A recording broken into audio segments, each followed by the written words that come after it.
Well, good morning, Miramar, and welcome to the show. I'm your host, Tamara G. Don't forget to check us out on all of our social media. We're on Facebook, Twitter, and Instagram at City of Miramar. That's Miramar.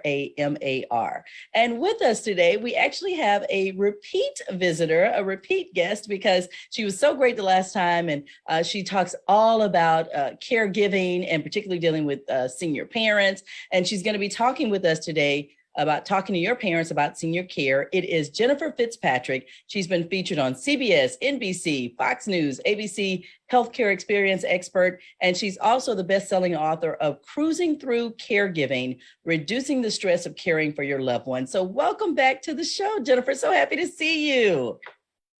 Thank you, Tamara. It's great to see you too. And listen, I am sure that you have been so busy in the last year and a half because with the pandemic, you found that more people were actually taking care, not just of senior care, but just of everybody in their families, right? Yeah, and not just, honestly, Tamara, not just physical issues, but there's been a lot of mental health toll that this situation has taken on everybody. So that's another type of caregiving that a lot of people are having to help out their loved ones with. Right. Okay. So we had the pandemic. We have, of course, just the usual, your parents are older. We're that sandwich generation. I think a lot of us find ourselves taking care of kids on one side and then parents on the other. So how do you have that conversation with your parents about senior care? Because most of them, they don't want to come live with you and they don't want to go live in assisted living. Well, I think it's so important to focus on what exactly precisely are your concerns. So if your parent has fallen a few times, maybe mention that. Or if they've had a bunch of fender benders, talk to them about that. Or maybe they've had a new diagnosis. So make it really specific. Don't make it just, oh, you're getting old, so we need to talk. If there's something, because just the fact that they're getting older, that's really not any reason for you to step in and take over. But you want to make sure that you're clear, like, what are your concerns? And have some ideas of where you want the conversation to go. Okay. But now, there are always those parents, Jennifer, that they will be the parents until the day that they die. And you cannot come to them and discuss anything with them. How do you deal with those parents? Well, first, you always want to remember that, and this can be really hard for adult kids, your parent is a grown-up. And unless he or she has advanced dementia, Alzheimer's or Lewy body, where he or she truly can't make decisions, it really is up to them if they want to listen to you. And so you've got to work on finessing your message and being respectful and giving specific examples and sharing what your concerns are. Sometimes I think, though, we go into these conversations assuming that he or she won't like it or they don't want to talk to us. Sometimes the parent really does. It's been on their mind also, especially, like you said, after everything that's gone on the last 18 months. So don't go in assuming that they're going to shut you down, because a lot of times they want to talk to you too. It's been on their mind. Okay. So when we talk about the senior care, you have, some of the elderly care facilities, you have assisted living, you have independent living, you have nursing homes. How do people, you have retirement communities. How do people determine which one is right for their parents? Well, there's a couple of different ways. If you work with a care manager, if you go to caremanager.org, you can hire somebody, a nurse or a social worker, somebody that can guide you through that process of figuring out exactly what your loved one or you need. Some older adults, they hire that person outright. Also, your local area agency on aging is often able to provide some type of assessment. So if you go to n4a.org, N as in Nancy 4a.org, that's another really terrific group that can sometimes provide that kind of service. Now, that's a little trickier right now because some of them are open and not.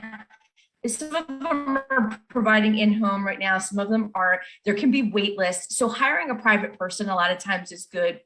There's also placement services out there like Oasis Senior Advisors and groups like that. They actually get a commission from the community but you, the family member and the older person, don't pay anything. So there are some services like that out there as well. Okay. If you're just tuning in to Good Morning Miramar, first of all, welcome to the show. I'm your host, Tamara G. And with us, we have Jennifer Fitzpatrick. She is the best-selling author of Cruising Through Caregiving, Reducing the Stress of Caring for Your Loved One. And she's back to talk with us. We had her on about a year or so ago, talking to your parents about senior care today. And this is very important because is there a certain age, Jennifer, that, adult kids should be thinking about moving their parents into senior care? I mean, is there like a cutoff by 70, by 80, by 90, by 65, because I think a lot of people are like, well, when? Yeah, it's interesting. Yeah, I think that it should be an ongoing dialogue. And I think once somebody is around 60, it's a good idea for the adult kids to start having those conversations. And I don't think it's ever too early though, because planning, finances, looking at just having conversations when you see a natural opening. For example, maybe a neighbor has gone into the hospital or moved to assisted living and it's in your parents' age group. It's a natural opening. Well, what do you think of that? If you ever needed care, would you want to live with me? Would you want to hire an aide to come in? Would you want to move to a senior living? What is the financial situation like? Is there long-term care insurance? And that's the really tough part, because a lot of adult kids, when they get in there, it's during a crisis and they don't have any idea of what the financial picture is. And so I understand if a parent they're private, they don't want to share everything, but even if they can give ballpark, like, okay, I do have long-term care insurance, or, I have about X amount, saved or in my pension or what have you, that can really help. Because in a lot of families, what winds up happening is the adult kids, they start to feel like, okay, am I going to have to pay for this? Are we going to have to pool our money if we need help? So I think it really, a lot of times the adult child, it really is relevant for them to ask those financial questions. So for any older adults who, if you've had an adult child talk to you about that, most of the time it's really because they're just trying to team up with you to make sure you get the care that you want. Right. Well, I'm glad you brought up, Jennifer, about, the kids trying to have that discussion with their parents. However, as someone who has never been married and doesn't have kids, I'm on the other end of the spectrum. I'm like, what am I going to do when I turn 80, or who's going to be there to take care of me? Like, what should I be doing to prepare for that? So I'm going to go ahead and promote a different book that's not mine. There's a book by Joy Liberty called Who Will Take Care of Me When I'm Old? And it's really a terrific book. And she goes through all of that, because I'm actually I'm married, but I don't have kids either, Tamara. So I know what you're talking about, but she talks about strategies that you can do, that, making friends in different generations, not just having friends in your own age group. It keeps you young, but it also, you have friends in a network of people that might be able to help out and pitch in, people in your faith community, people in your neighborhood. So I actually am going to ahead and say I would read Joy Liberty's book. It's a really good book. She's a great person too. Okay, sounds good. Now, you talked a little bit earlier as well about long-term, healthcare insurance. Can we talk a little bit about that? Because I know that the last several advisors I've had, they've asked me about that, and I didn't know what to do. So I didn't do anything, but what should I do? I'm really glad that your financial professional is working and at least bringing up the subject. So a long-term care insurance policy can cover a number of different services. It sometimes can cover home care if you need an aide in your home. It could assisted living, nursing home care. Remember that, especially if you need anything that's called custodial care long-term, like you need assisted living, you need a nursing home, you need a home care aide, all of that is very expensive. And different policies cover different types of services and for different lengths of time. But I think it's an important thing for everybody to consider just get a quote and see what it costs and see what it covers. Because, and I think the other thing that a lot of people need to know is sometimes we assume that we're too old. But there are, and I don't want to speak out of turn because this really is a question for a financial professional or somebody that sells these policies. But sometimes people are still eligible as they are in the aging process if they're not very ill. So it can vary. It's going to be more expensive, Right. but I would just say get a quote and think about it. Talk about the pros and cons with your financial professional. Okay, sounds good.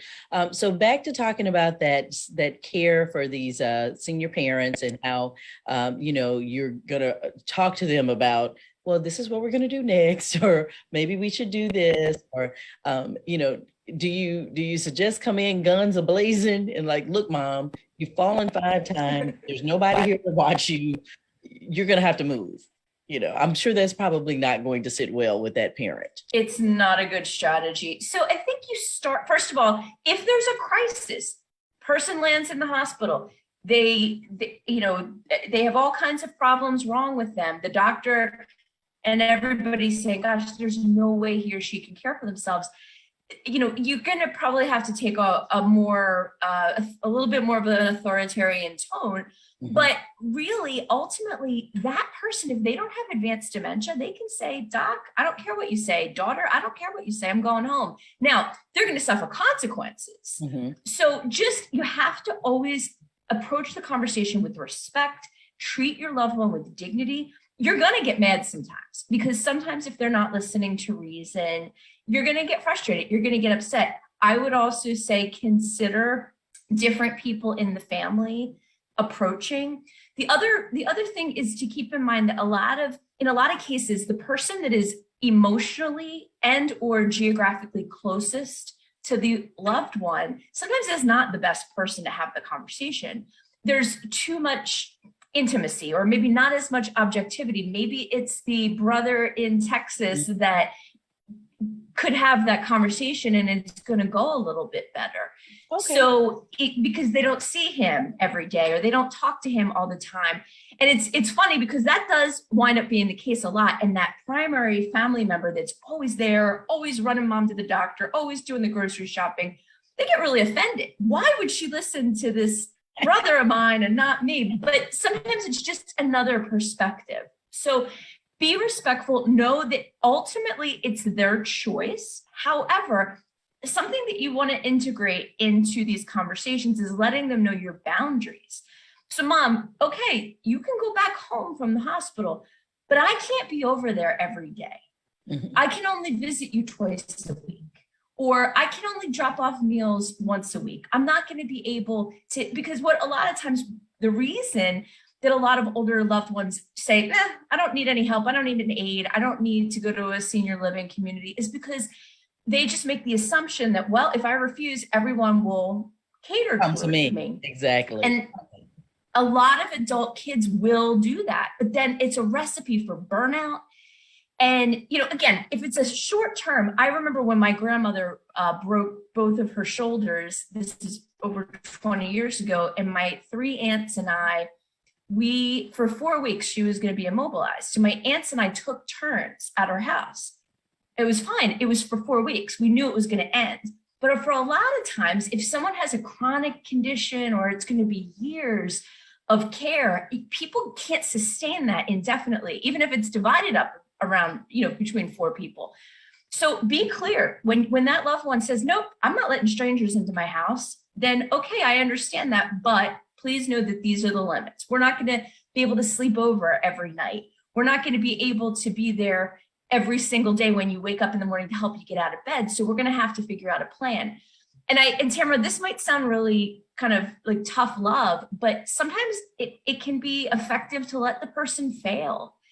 If they don't want help, if they're saying, nope, I'm not going to let people in my house. Nope, I'm not going to go anywhere else. I want to live here. Then maybe give them the space to try it and fail. And that they're going to find that, I can't do this anymore. Right. Well, and here's the other thing. What is it about not letting people in your house? Like I have heard that from more of my friends' parents. Oh no, I'm not gonna let anybody out. Why not? Let them come in and help you. If you have a home health aide that can come in and bathe you and change your sheets and clean your house or whatever, why would you not let them come in?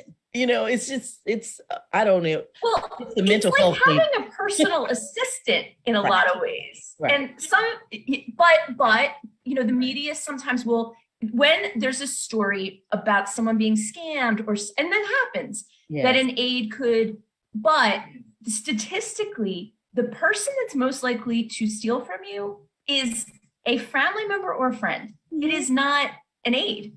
Right. Statistically, it's someone that is close to you.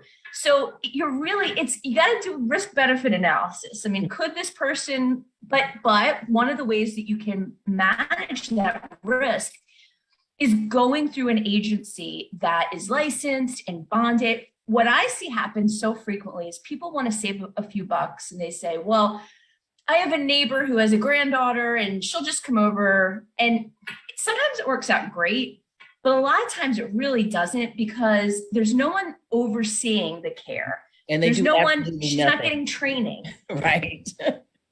Right. And sometimes it can work out, Tamara. Sometimes it does, but more often than not, I just go to an agency, because think about it. What about when that granddaughter goes back to school or maybe finds a different job? When you work with a reputable licensed home care agency, what you're finding is that that person is, if they're sick, if they have an emergency, the agency often is going to be able to send a replacement. Right. And so, and there's repercussions if something bad does happen, if something goes terribly wrong. A nurse is supervising that aide. They're going to make visits to check in. How's it going? What's the chemistry like? So that's the way you can really mitigate risk. Okay. If you're just tuning in to the show, we are speaking with Jennifer L. Fitzpatrick. She has her master's of social work, and she's the founder of Generations Health Education. Jennifer has been around a long time dealing with healthcare and the aging. We're talking to her today about talking to your parents about senior care. And I wanted to ask you something, Jennifer, because it does seem, obviously, with all the advancements in medicine, you've been in the healthcare field for more than 20+ years.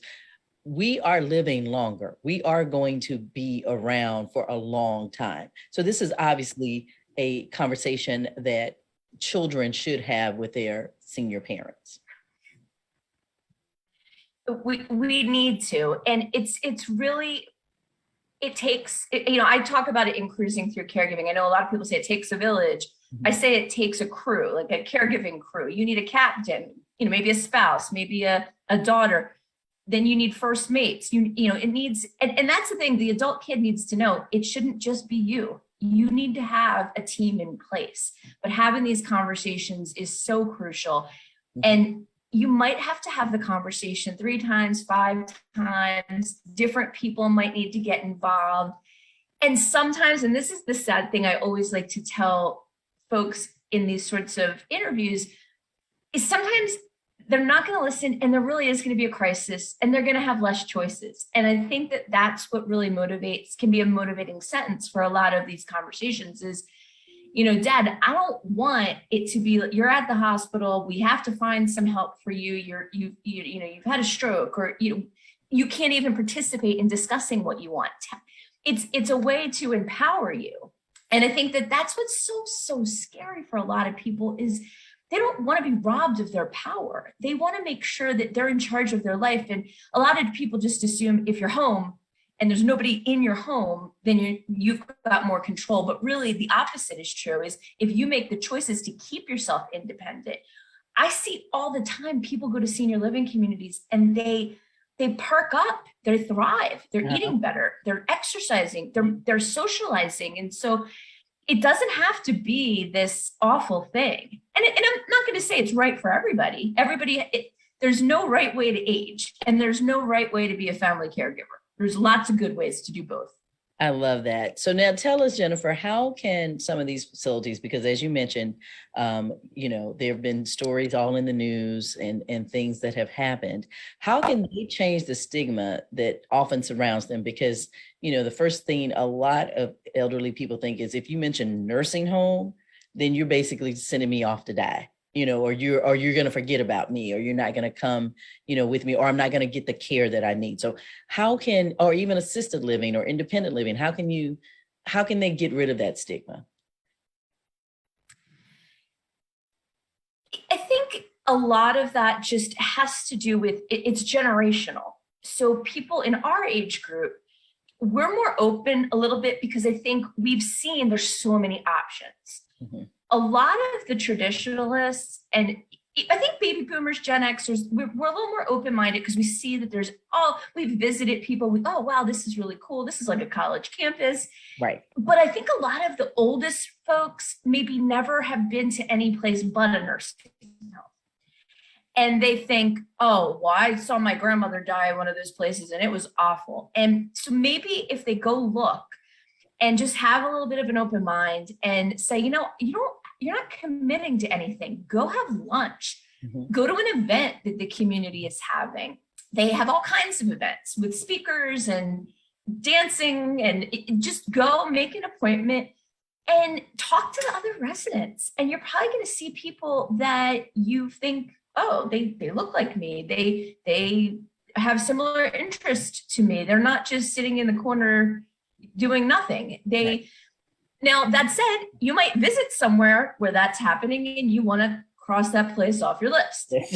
You're like, nope, that's not. But for the most part, you're going to see really vibrant situations when you go visit some communities that are in your geographic area. The big thing before visiting, definitely look at your budget. Don't fall in love. I always joke, you don't want to try on a piece of jewelry that's like, 10 times more than your budget can afford, or a dress that's 10 times more than you can afford.